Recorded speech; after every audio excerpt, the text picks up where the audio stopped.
നമസ്കാരം, ഞാൻ ഷിബു മടവൂർ. കാർഷിക ഗ്രാമത്തിന്റെ പുതിയൊരു വീഡിയോയിലേക്ക് എല്ലാവർക്കും സ്വാഗതം. അപ്പോൾ നമുക്ക് അടുത്ത ഒരു സൈറ്റിലെ ചീര കൃഷിയുടെ വിശേഷങ്ങളാണ്. ആദ്യമേ നമ്മൾ ഒരു സൈറ്റിലെ ചീര മാത്രം കൃഷി ചെയ്തിരുന്നു. അതിനുശേഷം രണ്ടാമത് ചീരയും പാവലും ഇടകലർത്തി കൃഷി ചെയ്തിരുന്നു. ഇതിപ്പോൾ അടുത്ത ഒരു സൈറ്റിൽ പച്ച ചീരയും ചുവന്ന ചീരയും മിക്സ് ചെയ്ത് കൃഷി ചെയ്തിരിക്കുന്ന ഒരു കൃഷി രീതിയാണ് നമ്മളിവിടെ ചെയ്തിരിക്കുന്നത്. അപ്പോൾ ഈ പച്ച ചീരയും ചുവന്ന ചീരയും ഇടകലർത്തി കൃഷി ചെയ്ത് കഴിഞ്ഞാൽ ഏറ്റവും വലിയൊരു ഗുണം എന്ന് പറയുന്നത് നമുക്ക് ഇലപ്പുള്ളി രോഗത്തിനെ ഒരു പരിധി വരെ നിയന്ത്രിക്കാൻ കഴിയും.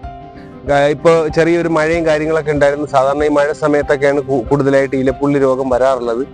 അപ്പോൾ നമുക്ക് എപ്പോഴും ഈ ഇലപ്പുള്ളി രോഗത്തെ പ്രതിരോധിക്കാനുള്ള ഏറ്റവും വലിയൊരു മാർഗമാണ് ഈ പച്ചയും ചുവപ്പും മിക്സ് ചെയ്തിട്ടുള്ള കൃഷി രീതി. ഇത് ഒരു നാട്ടറിവ് കൃഷിയാണ്. പണ്ടുള്ള ആളുകൾ ഇങ്ങനെ ഇതിന് രോഗങ്ങൾ വരാതിരിക്കാൻ വേണ്ടിയിട്ടൊക്കെ ഇങ്ങനെ ഒരു കൃഷി രീതി നേരത്തെ ചെയ്യുമായിരുന്നു. അപ്പോൾ ഞാൻ എല്ലാ വർഷവും ഇതുപോലെ പച്ച ചീരയും ചുവന്ന ചീരയും ഇടകലർത്തി കൃഷി ചെയ്യുമായിരുന്നു.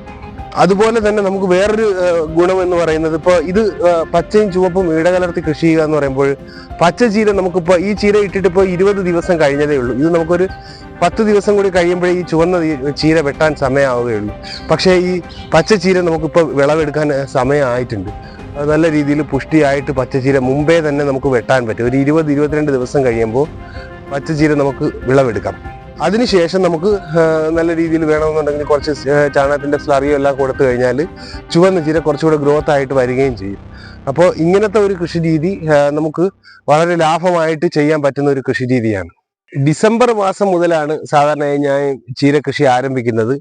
അപ്പോൾ ചീരകൃഷി നമുക്ക് ഏകദേശം ഒരു 30 ദിവസം കൊണ്ട്, ചുരുങ്ങിയ സമയം കൊണ്ട് തന്നെ നമുക്ക് പൈസ ലഭിക്കുവാനുള്ള ഒരു മാർഗമാണ് ചീരകൃഷി. ഇപ്പോൾ മറ്റു വിളകൾ, ഇപ്പോൾ പാവൽ, പയർ അങ്ങനെയുള്ള കൃഷി നമ്മൾ ചെയ്ത് കഴിഞ്ഞാൽ നമുക്ക് ഏകദേശം 50 ദിവസം 60 ദിവസം കഴിഞ്ഞ് നമുക്ക് വിളവെടുക്കാൻ പറ്റും. പക്ഷേ ചീര നമുക്ക് 20 ദിവസം മുതൽ 30 ദിവസത്തിനുള്ളിൽ നമുക്ക് വിളവെടുക്കാൻ പറ്റും. അതിലൂടെ നമുക്ക് പെട്ടെന്ന് തന്നെ നമുക്ക് പൈസ ലഭിക്കുവാനുള്ള ഒരു മാർഗമാണ് ഈ ചീരകൃഷി.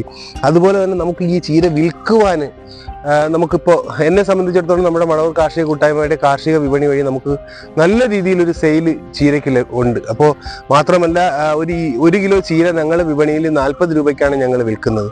അപ്പോൾ ഒരു ആളിന് അവരുടെ വീട്ടിലേക്ക് ഒരു ദിവസം കറിക്ക് വേണ്ടിയിട്ട് 1/2 കിലോ ചീര മതിയാവും ഒരു ദിവസത്തെ കറിക്ക്. അപ്പോൾ 20 രൂപ ഉണ്ടെങ്കിൽ ഒരു കറി വിൽക്കാൻ പറ്റും. അപ്പം അതുകൊണ്ട് എല്ലാവരും ഇപ്പോൾ മുൻഗണന കൊടുക്കുന്നത്, ഏറ്റവും ഇതായിട്ട് കൊടുക്കുന്ന ഒരു പച്ചക്കറി ഇനമാണ് ചീര. അപ്പോൾ നമുക്ക് ഇപ്പോൾ ഏകദേശം ഞാനൊരു ഈ സൈറ്റും കൂടെ ആകുമ്പോൾ ഒരു 2 ഏക്കറിൽ കൂടുതൽ ഞാൻ ചീര കൃഷി ചെയ്തിരിക്കുകയാണ്. പക്ഷെ നമുക്ക് അത് വിൽക്കുവാനായിട്ട് ഒരു പ്രശ്നവുമില്ല. അത് തന്നെയാണ് നമുക്ക് ഈ ചീര കൃഷി കൂടുതലായിട്ട് ചെയ്യുവാനുള്ള ഏറ്റവും വലിയൊരു പ്രചോദനവും.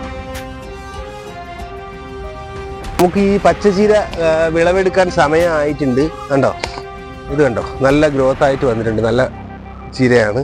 അപ്പോൾ ഇത് പച്ചച്ചീര നമ്മൾ ഇങ്ങനെ ഒടിച്ചു കഴിഞ്ഞാൽ, എടുത്തു കഴിഞ്ഞാൽ ഈ ചുവന്ന ചീര വളരെ ഗ്രോത്ത് ആയിട്ട് കയറി വരികയും ചെയ്യും. നമുക്ക് പെട്ടെന്ന് ഒരാഴ്ച കഴിയുമ്പോൾ തന്നെ ചുവന്ന ചീരയും നമുക്ക് വിളവെടുക്കാൻ പറ്റും.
ഇത് ഞാൻ ഇവിടെ പച്ചച്ചീര മാത്രം കൃഷി ചെയ്തിരിക്കുന്നതാണ്.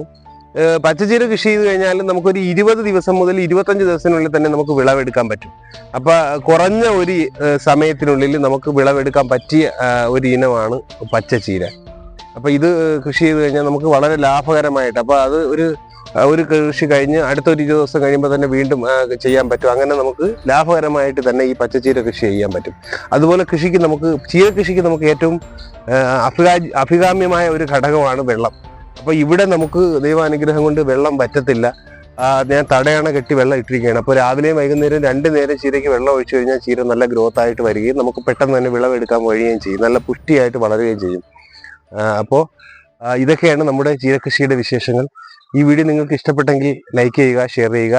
നിങ്ങളുടെ അഭിപ്രായങ്ങളും നിർദ്ദേശങ്ങളും കമന്റ് ബോക്സിലൂടെ അറിയിക്കുക. പുതിയൊരു വീഡിയോയുമായി എത്തുന്നവരേക്ക് എല്ലാവർക്കും നന്ദി, നമസ്കാരം.